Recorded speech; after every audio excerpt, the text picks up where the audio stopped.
I get a knock at the door, and here, two guys in a suit. I'm from the FBI. The first thing I have to say is, what took you guys so long? I told them the truth.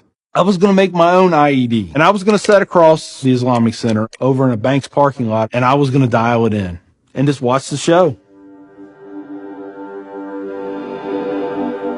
Growing up, I saw a movie, and it was Rambo. Rambo was tough, respected. He had intestinal fortitude. I said, that's what I want to do. I went off and joined the Marine Corps. I wanted the action. The first time I got shot at, I remember looking at my watch and I says, man, this time last year I was in English class. I fought several times in the Middle East, Desert Shield, Desert Storm, South America, Philippines, Somalia. I think the worst things that I have seen is dead children. I had to suck it up. I had to be there for my guys. Each one of those teardrops stands for a confirmed kill. I stopped adding after 26. Where I was taught, Marine Corps, just own it and then let it go. But there comes a time when there's too much of that, and you can't turn it off anymore. I want you to give me a window into your state of mind at that time.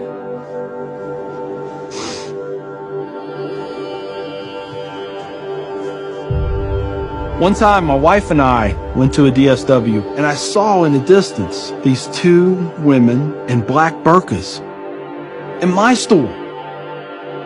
I cried as I prayed for enough strength to go over there and break both their necks. I was just angry. I was just full of hate, and it just fed off itself. At that point, I was drinking a half-gallon of vodka every 2 days. I had devised a plan, create my own IED, homemade bomb, and I was going to set it off right outside the Muncie Islamic Center. 200 plus killed or injured. That was the plan.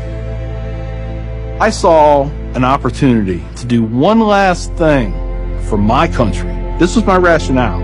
I knew I would end up in a federal prison with a needle in my arm. I didn't care. My hatred of Islam, it was the only thing that was keeping me alive.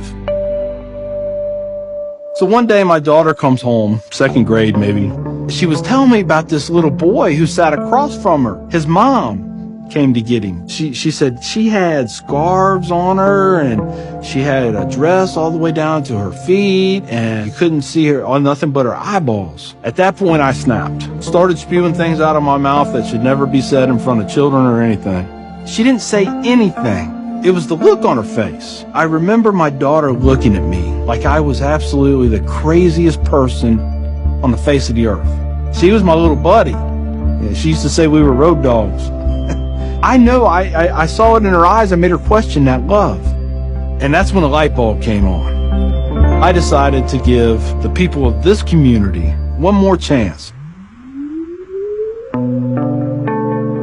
So I went to the Islamic Center.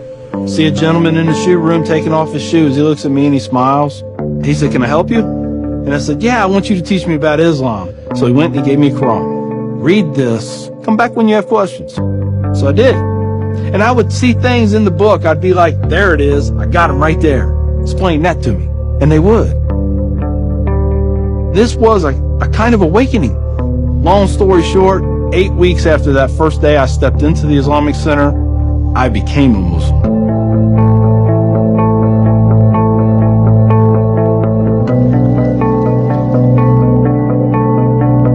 I'm a Muslim, a veteran, and a proud American. I had learned that I was completely wrong about everything that I felt. You know, Judaism had a message, Christianity had a message, Islam had a message. Funny thing is, though, it was the same message. It was about peace, and it was about love. Please join me in welcoming Mr. McKinney.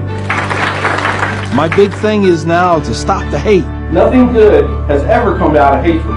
I've done too many things. I've hurt a lot of people. I have to live with that.